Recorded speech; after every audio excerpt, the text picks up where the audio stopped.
ഈ ആയുർവേദത്തിൽ ഏറ്റവും നമ്മളെ ക്യൂരിയസ് ആക്കുന്ന ഒരു കാര്യം ഈ കായകൽപ്പാണ്. യൗവനം നിലനിർത്താൻ അല്ലെങ്കിൽ ചിരഞ്ജീവിയായിട്ട് പോകാൻ. ഈ ഏജ്ലെസ് ബോഡി എന്ന രീതിയിൽ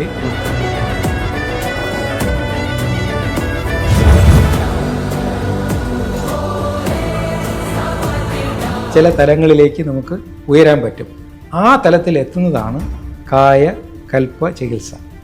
E=M. ക്വാണ്ടം ഫിസിക്സ് ആണത് സുശ്രുതൻ മഹർഷി പറഞ്ഞിരിക്കുന്നത്. ആയുർവേദത്തിൽ നമുക്ക് പൊതുവെ ഈ പഞ്ചബല സിദ്ധാന്തം എന്ന് പറയും. 5 ബലങ്ങളാണ് ദേഹത്തെ നിയന്ത്രിക്കുന്നത്. ആസനബലം, നിങ്ങൾ ഒരു കൃത്യമായ ഒരു വ്യായാമം ചെയ്തേ മതിയാവും. പ്രകൃതി നിയമം അനുസരിച്ച് നിങ്ങൾ എന്ത് ചെയ്യുന്നു അതാണ് പഥ്യം. അത് ലംഘിച്ചാൽ നമുക്കൊരു ശിക്ഷ കിട്ടും, അതാണ് രോഗം. എല്ലാ ജീവജാലങ്ങളും ഒരു കൃത്യമായ ഇടവേളകളിൽ സ്ട്രെച്ച് ചെയ്യും, ഇല്ലേ? പൂച്ച സ്ട്രെച്ച് ചെയ്യുന്ന കണ്ടിട്ടില്ലേ? അതിനെ കോപ്പി ചെയ്താണ് യോഗയിൽ മാർജാരി ആസനം ഉണ്ടാക്കിയത്.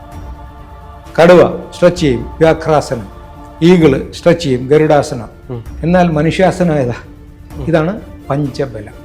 ഈ 5 ബലങ്ങളെയും നിങ്ങൾ കൃത്യമായിട്ട് ഉപയോഗിക്കാൻ പഠിച്ചാൽ ഒരു രോഗവും നിയന്ത്രണ അതീതമല്ല.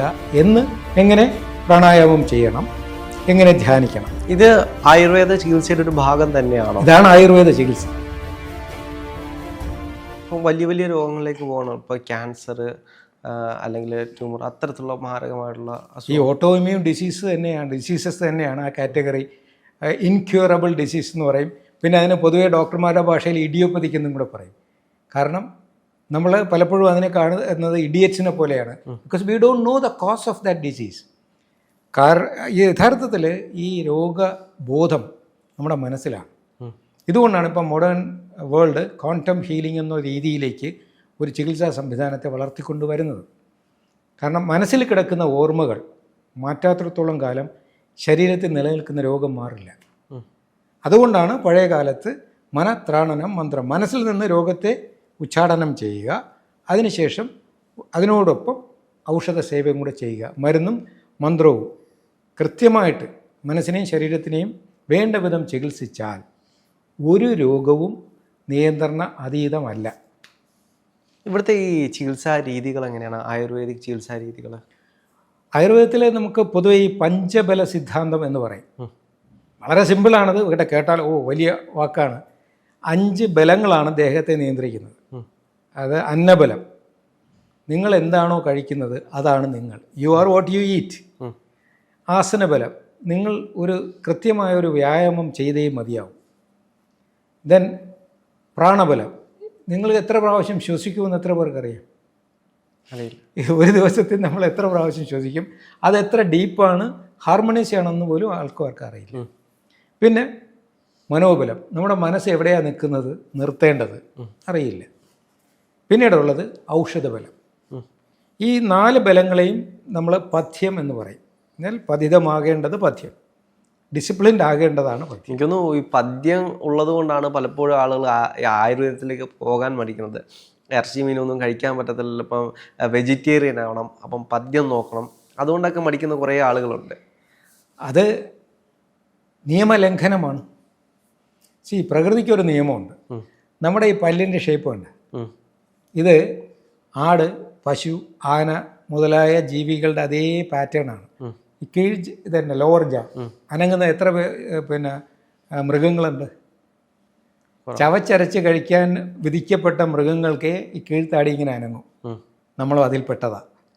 ഇപ്പോൾ ഒരു സിംഹത്തിന് പുല്ല് കൊടുത്താൽ അതിന് ജീവിക്കാൻ പറ്റുമോ? ഇല്ല. കാരണം അതിൻ്റെ സിസ്റ്റം പുല്ലിൽ നിന്ന് രക്തമുണ്ടാക്കാനുള്ളതല്ല. അതുപോലെ പശുവിന് മാംസം കൊടുത്തും നമുക്ക് വളർത്താൻ പറ്റില്ല. മാംസത്തിൽ നിന്ന് രക്തമുണ്ടാക്കാനുള്ള സിസ്റ്റമല്ല അതിനുള്ളത്. അതേപോലെ ഇപ്പോൾ നമുക്കൊരു പെട്രോൾ കാറുണ്ട്, അതിൽ ഡീസൽ ഒഴിക്കാൻ പറ്റുമോ? ഇല്ല. ഇത്രയേ ഉള്ളൂ. അപ്പോൾ നമ്മുടെ എൻജിൻ എന്താണോ അതനുസരിച്ചിട്ടുള്ള ഫ്യൂവൽ കൊടുക്കണം. അതാണ് അന്നബലം. അത് യുക്തമായി ചെയ്താൽ, അത് പതിതമായി ചെയ്താൽ അതാണ് പഥ്യം. പ്രകൃതി നിയമം അനുസരിച്ച് നിങ്ങൾ എന്ത് ചെയ്യുന്നു അതാണ് പഥ്യം. അത് ലംഘിച്ചാൽ where there is a violation there will be a punishment. ഞങ്ങളൊരു നിയമം പ്രകൃതിയുടെ ലംഘിക്കുമ്പോൾ നമുക്കൊരു ശിക്ഷ കിട്ടും, അതാണ് രോഗം. അപ്പോൾ ആ നിയമ ലംഘനം നമ്മൾ ബോധപൂർവം മാറ്റിയാൽ പ്രകൃതി ആ ശിക്ഷയും മാറ്റും, അപ്പോൾ രോഗവും മാറും. വളരെ സിമ്പിളാണ്. Everything make logic, make sense. അപ്പോൾ അന്നബലം എന്ന് പറയുന്നത് നിങ്ങൾക്ക് യുക്തമായ ഭക്ഷണം കഴിക്കുക. രണ്ടാമത് ആസനബലം. എല്ലാ ജീവജാലങ്ങളും ഒരു കൃത്യമായ ഇടവേളകളിൽ സ്ട്രെച്ച് ചെയ്യും, ഇല്ലേ? പൂച്ച സ്ട്രെച്ച് ചെയ്യുന്ന കണ്ടിട്ടില്ലേ? അതിനെ കോപ്പി ചെയ്താണ് യോഗയിൽ മാർജാരി ആസനം ഉണ്ടാക്കിയത്. കടുവ സ്ട്രെച്ച് ചെയ്യും, വ്യാഘ്രാസനം. ഈഗിള് സ്ട്രെച്ച് ചെയ്യും, ഗരുഡാസനം. ഇങ്ങനെ പല ആസനങ്ങൾ ഇതിൻ്റെയൊക്കെ കോപ്പിയിങ് ആണ്. എന്നാൽ മനുഷ്യാസനം ഏതാ നമുക്കറിയില്ല. നാം എങ്ങനെയാണ് സ്ട്രെച്ച് ചെയ്യേണ്ടത് എന്ന് പ്രകൃതി നമ്മോട് പറയുന്നുണ്ട്. ആ സ്ട്രെച്ച് പഠിക്കുക, അതാണ് ആസനബലം, വ്യായാമം. വായുവിനെ ആയാമം ചെയ്യുന്നത് ഏതോ, പ്രാണവായുവിനെ ബോധപൂർവം ആയാമം ചെയ്യുന്ന പ്രക്രിയയാണ് വ്യായാമം. അപ്പോൾ അന്നബലം, ആസനബലം. പിന്നീട് വേണ്ട പ്രാണബലം. നമ്മുടെ പിന്നെ ഓക്സിജൻ്റെ അളവിൻ്റെ കയറ്റിറക്കങ്ങൾക്കനുസരിച്ചിട്ടാണ് ബോഡി അസിഡിക്കും ആൽക്കലൈനും ആകുന്നത്. അത് നമ്മൾ അറിയണം, പ്രകൃതിദത്തമായി എന്ത് ചെയ്യണമെന്ന് അറിയണം. പിന്നെ മനോബലം, മനസ്സിനെ എങ്ങനെയാണ് നമ്മൾ മാനേജ് ചെയ്യേണ്ടതെന്ന് ബോധപൂർവം പഠിക്കണം. അതാണ് 4 പഥ്യം. ഇത് 4 നമ്മൾ ഡിസൈൻ ചെയ്താൽ, കൺട്രോൾ ചെയ്താൽ, പിന്നെ ഔഷധം, ബാഹ്യമായി നമ്മൾ ഉപയോഗിക്കുന്ന ആ ഒരു ഔഷധത്തെ യുക്തമായ സോഴ്സുകളിൽ നമ്മൾ കണ്ടെത്തണം. ഇതാണ് പഞ്ചബലം. ഈ 5 ബലങ്ങളെയും നിങ്ങൾ കൃത്യമായിട്ട് ഉപയോഗിക്കാൻ പഠിച്ചാൽ ഒരു രോഗവും നിയന്ത്രണ അതീതമല്ല എന്ന് ശാസ്ത്രം തെളിയിച്ച കാര്യമാണ്. ഇതാണ് ഇൻറ്റിമസിയിൽ നമ്മൾ അഡോപ്റ്റ് ചെയ്യുന്നത്. നിങ്ങൾ എങ്ങനെ ആഹാരം കഴിക്കണം എന്നവരെ പഠിപ്പിക്കും. ചികിത്സയോടൊപ്പം ഒരു ട്രെയിനിങ്ങും കൊടുക്കും. നിങ്ങളെങ്ങനെ വ്യായാമം ചെയ്യണം, ആസനങ്ങളും ഔഷധങ്ങളാണ്. തെറ്റായി ഉപയോഗിച്ചാൽ, തെറ്റായ വ്യായാമം ചെയ്താൽ നിങ്ങൾക്ക് തെറ്റായ റിസൾട്ടേ കിട്ടുള്ളൂ. അതും പഠിപ്പിക്കും. എങ്ങനെ പ്രാണായാമം ചെയ്യണം, എങ്ങനെ ധ്യാനിക്കണം, ഇത് 4 പഠിപ്പിക്കും. പിന്നെ അവർക്ക് ആ സമയത്ത് ഏത് ഔഷധമാണോ വേണ്ടത് ആ ഔഷധം ഡോക്ടർമാർ കൊടുക്കും. ഇത് ആയുർവേദ ചികിത്സയുടെ ഒരു ഭാഗം തന്നെയാണോ? ഇതാണ് ആയുർവേദ ചികിത്സ. നമ്മൾ പക്ഷേ കേട്ടിട്ടുള്ളത് ആയുർവേദ ചികിത്സ എന്ന് പറയുന്നത് ഉഴിച്ചിൽ അല്ലെങ്കിൽ അങ്ങനെ കുറേ കാര്യങ്ങളല്ലേ. അപ്പം ആയുർവേദ മരുന്നുകൾ കഴിക്കുന്നു. അതാണ് ഉഴിച്ചിൽ പിഴിച്ചിൽ എന്നൊക്കെ പറയുന്നത് നമ്മുടെ ശരീരത്തെ മയപ്പെടുത്തിയെടുക്കാനുള്ള ബാഹ്യമായ പ്രയോഗങ്ങൾ. പക്ഷെ അതാണ് ആയുർവേദ ചികിത്സ എന്നാണ് ആൾക്കാരെ പഠിപ്പിച്ചു വച്ചിരിക്കുന്നത്. അതല്ല, സമഗ്രമായ ഒരു ശ്രദ്ധ ശരീരത്തിന് കൊടുക്കുക എന്നുള്ളതാണ് ശുദ്ധ ആയുർവേദം. അത് ശരീരത്തെ മാത്രമല്ല, ശരീര മനസ്സോ യോഗോ പരസ്പരം അനുപ്രജേ ആധേയ ഭാവേന കോംപ്ലിമെൻ്റ്, ശരിക്കും കോംപ്ലിമെൻറ്റിങ് ഈച്ചതായിട്ട് പ്രൈമറി സെക്കൻഡറി ആയിട്ട് അവർ പരസ്പര പൂരകങ്ങളായി പ്രവർത്തിക്കുന്നു. Energy is manifesting as matter, matter is going back to energy form. Is equal to M. Quantum physics ആണത് സുശ്രുതൻ മഹർഷി പറഞ്ഞിരിക്കുന്നത്. ഇത് ശാസ്ത്രമായി ഏതെങ്കിലും പുസ്തകങ്ങളിലോ ഏതെങ്കിലും കേന്ദ്രങ്ങളിലോ നിലനിർത്തേണ്ടതല്ല. അത് നിത്യജീവിതത്തിൽ ഓരോ നിമിഷവും നമ്മൾ അതിൻ്റെ പ്രയോഗ സാധ്യതകളെ പ്രയോജനപ്പെടുത്തണം. ഈ ആയുർവേദത്തിൽ ഏറ്റവും കൂടുതൽ നമ്മളെ ക്യൂരിയസ് ആക്കുന്ന ഒരു കാര്യം ഈ കായകൽപ്പമാണ്. യൗവനം നിലനിർത്താൻ അല്ലെങ്കിൽ ചിരഞ്ജീവിയായിട്ട് പോകാൻ, അത് എങ്ങനെയാണ്? കായകൽപ്പ ചികിത്സ എന്നൊരു സംവിധാനം നമുക്ക് പ്രയോഗത്തിലുണ്ടായിരുന്നു. പക്ഷേ ഇപ്പോഴതിൻ്റെ മാർഗങ്ങൾ പലതും നമുക്ക് നഷ്ടപ്പെട്ടു പോയി. പിന്നെ ഇതിൻ്റെ എസൻസ് എന്ന് പറയുന്നത് മനസ്സിൽ പ്രായം കുറച്ചെടുത്താൽ ശരീരവും അതനുസരിച്ച് പ്രവർത്തിക്കും. ചില സ്ഥലങ്ങളിൽ ഒരു പരീക്ഷണാടിസ്ഥാനത്തിൽ പലരും ചെയ്യുന്നുണ്ടത്. ഈ ഏജ്ലെസ് ബോഡി എന്ന രീതിയിൽ കെമിക്കൽസ് ഉപയോഗിച്ച്, ഈ രസായന ചികിത്സ എന്ന് പറയുന്നതാണ്. ശരീരം എന്ന് പറഞ്ഞാൽ ഇറ്റ്സ് എ കെമിക്കൽ കോമ്പിനേഷൻ. ആ കെമിക്കൽസിനെ കൃത്യമായി അളർന്ന് ചില സപ്ലിമെൻറ്റ്സിൻ്റെ സഹായത്തോടു കൂടി ദേഹത്തിൻ്റെ ആ അപചയം, ഒരു പെരിഷിങ്, അത് കുറയ്ക്കുക, ഡീജനറേഷൻ കുറയ്ക്കുക. എന്നിട്ട് മനസ്സിനെ ട്രെയിൻ ചെയ്ത് പ്രായത്തെ കുറയ്ക്കുക.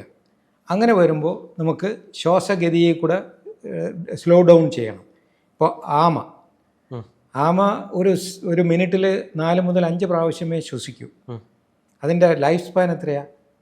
100, 200, 250 വരെയൊക്കെ ചില സ്പീഷീസ് അവർ കണ്ടുപിടിച്ചിട്ടുണ്ട്.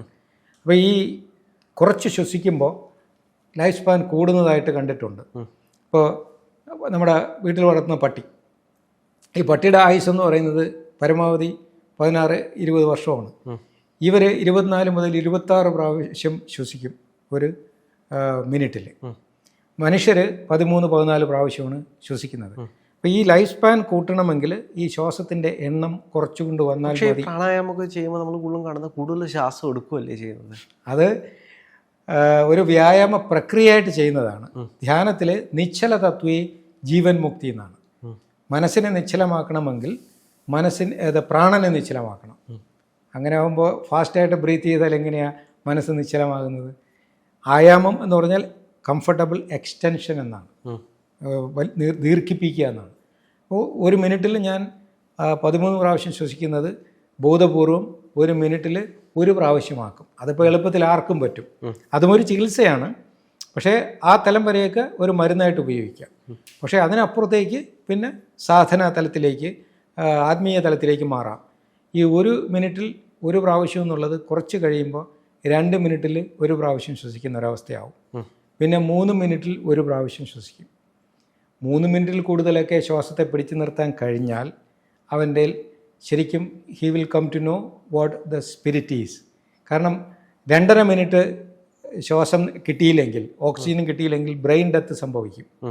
3 മിനിറ്റ് ശ്വാസം കിട്ടിയില്ലെങ്കിൽ ഹാർട്ട് നിൽക്കും. പക്ഷേ കംഫർട്ടബിളായിട്ട് സിസ്റ്റമാറ്റിക്കായിട്ട് പ്രാക്ടീസ് ചെയ്താൽ 4 മുതൽ 7 മിനിറ്റ് വരെയൊക്കെ സുഖമായിട്ട് നമുക്ക് ബ്രത്ത് പിടിച്ചു നിർത്താൻ പറ്റും. ഈ ചില ഹോസ്പിറ്റൽ റെക്കോർഡ്സിൽ നോക്കിയാൽ കാണാം, ന്യൂ ബോൺ ബേബീസ്, പുതിയതായിട്ട് വരുന്ന കുട്ടികൾ, ജനിക്കുന്ന കുട്ടികൾ ചില സമയങ്ങളിൽ അവരുടെ ശ്വാസം നിന്നുപോകും. ലോകത്ത് 8 മിനിറ്റ് വരെ ശ്വാസം നിന്നുപോയ കുട്ടികളുണ്ട്. ശരീരം മുഴുവൻ നീല നിറമാവും, പക്ഷെ പിന്നെ അവർ ശ്വസിക്കും. അപ്പോൾ അതിനർത്ഥം ജീവനെ 8 മിനിറ്റ് വരെയൊക്കെ ആ ന്യൂ ബോൺ ബേബിക്ക് പിടിച്ചു നിർത്താൻ പറ്റും. അത് സംഭവിക്കുന്നതാണ്, അത് രോഗമാണ്. പക്ഷേ ഇതിനെ എക്സ്ട്രീം സിറ്റുവേഷൻസിനെ സംഭവിപ്പിക്കാം. അതാണ് യോഗം. ഈ യോഗവുമായിട്ട് ഭയങ്കര വ്യത്യാസമൊന്നുമില്ല. ഒന്ന് കോൺഷ്യസായിട്ട് സംഭവിപ്പിക്കുന്നതും ഒന്ന് അൺകോൺഷ്യസായിട്ട് അല്ലെങ്കിൽ കമ്പൾസീവായിട്ട് നടക്കുന്നതുമാണ് പിടികിട്ടുക. അപ്പോൾ ഈ ശരീരത്തിൻ്റെ അല്ലെങ്കിൽ പ്രാണൻ്റെ നിലയെ ഇങ്ങനെ പിടിച്ചു നിർത്തിയാൽ നമുക്ക് ഈ ഇതുവരെ കണ്ടിട്ടില്ലാത്ത ചില തലങ്ങളിലേക്ക് നമുക്ക് ഉയരാൻ പറ്റും. ആ തലത്തിൽ എത്തുന്നതാണ് കായ കൽപ്പ ചികിത്സ.